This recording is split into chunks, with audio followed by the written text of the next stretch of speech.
Shqyqyes të dashur, bisedojmë me ambasadorin Frank Wisner, përfaqësuesin e Shteteve të Bashkuara të Amerikës në negociatat për statusin e Kosovës, për marreveshjen e sapo arritur mes Kosovës dhe Serbisë. Ambassador, thank you for receiving us.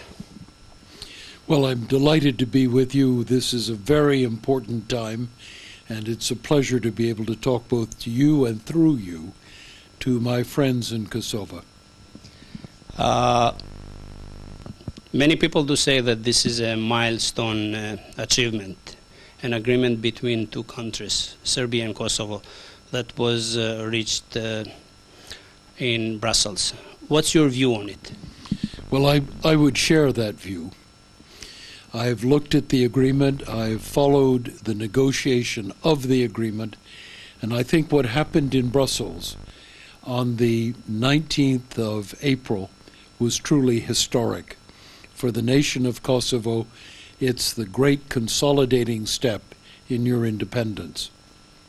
It doesn't mean the full road's been traveled. There are more things to be done. But this step is of huge importance. And I congratulate the negotiators, those who came from Pristina, the Prime Minister and his team. I congratulate the Serbian side. I congratulate the European Union, Lady Ashton. For those of us, like myself, who have been party to negotiations between Serbia and Kosovo and the international community, I know how hard this is. The single great unresolved question of the negotiation that led to the Declaration of Independence was the future of the northern part of Kosovo, the lands beyond the Ibar River, the Mitrovica area, whichever name you want to use.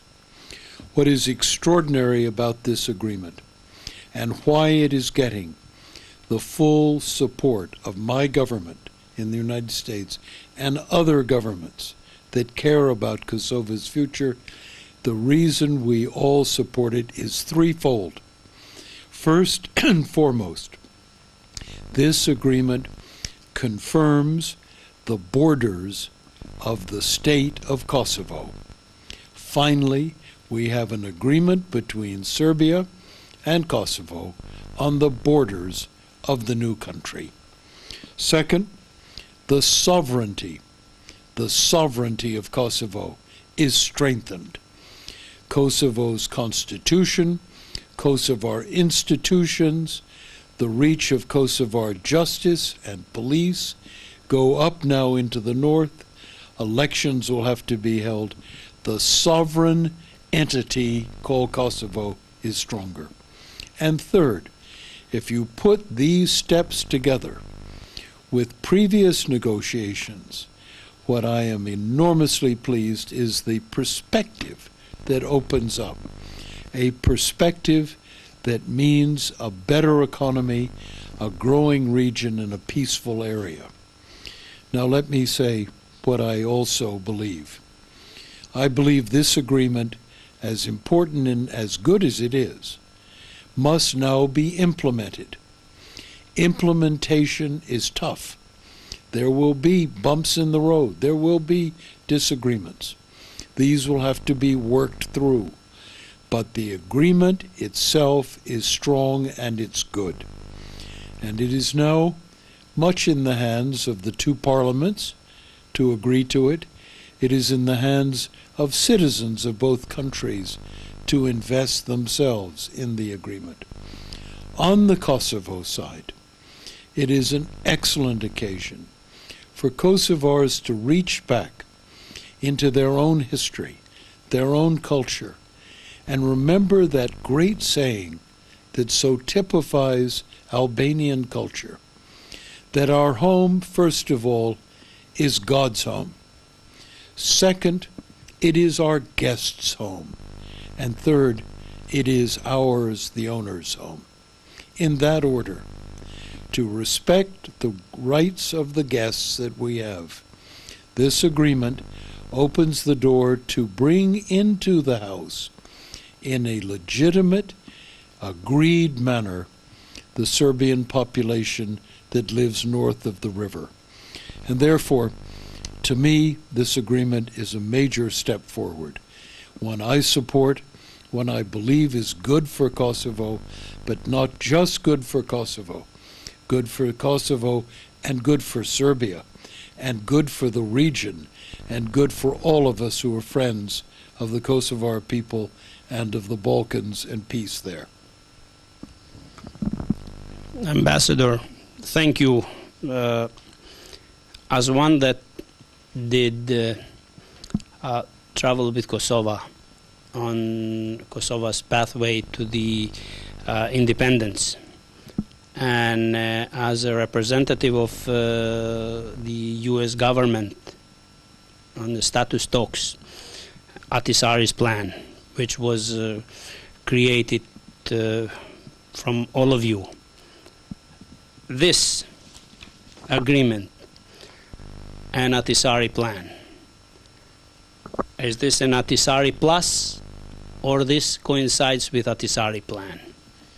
Can you, if you would, please? Well, I think from my point of view, what we have here is an agreement between two fully sovereign sides, between the Kosovar side and the Serbian side, that takes off from past agreements and elaborates them so that the two sides invest in them fully. The Serbian side never accepted the Ahtisaari plan. The Serbian side has still not and won't accept the full sovereignty and independence of Kosovo. But what is happening here is the fact of Kosovo is being accepted. And by accepting it, Kosovo can now develop itself, can now find its way forward and develop a live and let live arrangement with its northern neighbor. Serbia needs Kosovo, Kosovo needs Serbia. The formulas worked out here clear away one of the biggest problems that prevented cooperation between the two sides. So this detracts from nothing that was achieved in the past. It builds on the past toward a better future. Some of our friends, mutual friends, are very worried that this will hurt Kosovo's statehood. Well, I must listen to them, and I'm sure I will respect their point of view. I don't share that point of view. I am categorically of the mind that this agreement is good for Kosovo. It's good for Serbia, it's good for the region, it's good for all of us. Now, it's got to be implemented. The terms and conditions have got to be worked through. Elections are going to have to be held. The judicial and police and other services have got to be elaborated. And got to be careful there. But the agreement is good. And the agreement opens the door towards Kosovo's and Serbia's entry into the European Union. And I think you and I have always agreed that was a key goal. For inside of Europe, the economic future of Kosovars and Serbs will be assured. So I can tell you the dream that Marti Ahtisaari had, and I watched him, certainly my dream has been substantially achieved with the completion of this agreement. Within the journalist corps, within my colleagues accredited at the United Nations and here in the States,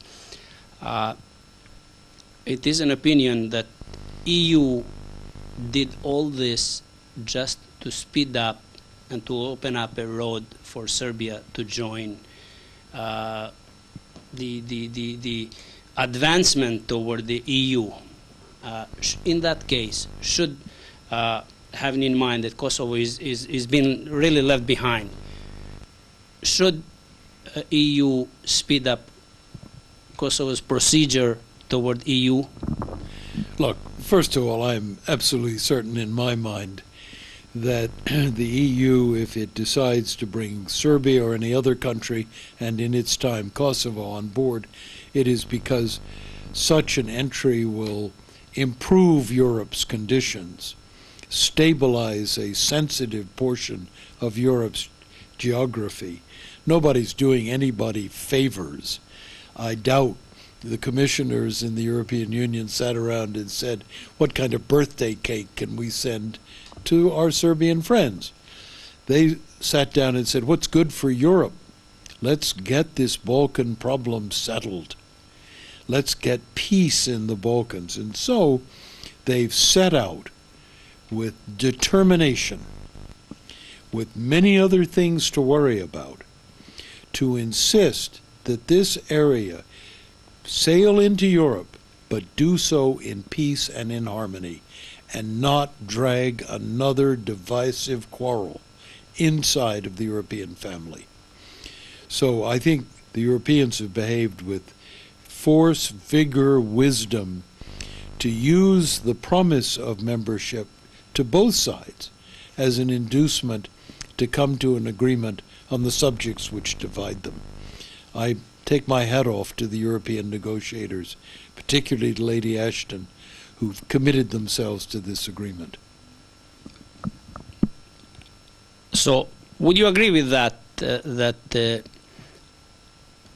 region or Serbia, Kosovo, and that part should join EU when the time comes in a bloc altogether, so that one would not be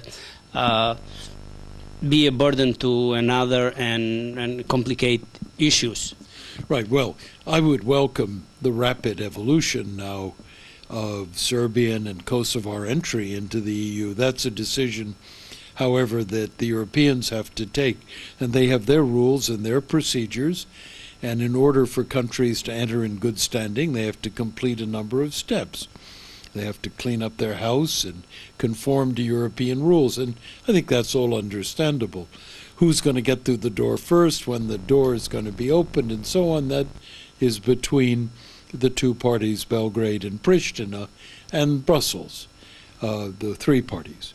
So I don't see anything inherently blowing. I think the Serbs have started out a bit earlier than you, but this agreement points to the fact that no party can now stop Kosovo from entering. No party, neither party can stop the other one from entering the EU. That's a good move. It's a good, solid move. Thank you, Ambassador. So we could freely say that to our viewers, that Ambassador Frank Wisner, one that traveled with Kosovo through all these years, it is supporting, is in favor of this agreement that is being reached between two countries with the EU facilitation. You can certainly say that. You can say that from a friend of Kosovo's who believes deeply in the country's future.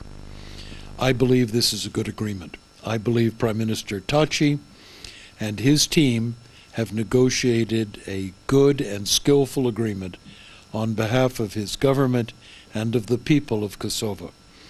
And I really look forward to seeing this agreement now implemented and supported widely by Kosovars of all stripes, and used to make it clear to the world that in this land of Kosovo, all of its people can live in peace and prosperity, whether they are born speaking Serb or born speaking Albanian or whatever language. So I'm delighted with the agreement. I think it's an important step, and it really makes a big difference to me and my efforts going forward to convince others around the world the time is right to recognize Kosovo and bring it fully into the family of nations. Ambassador, thank you very much again. Thank you.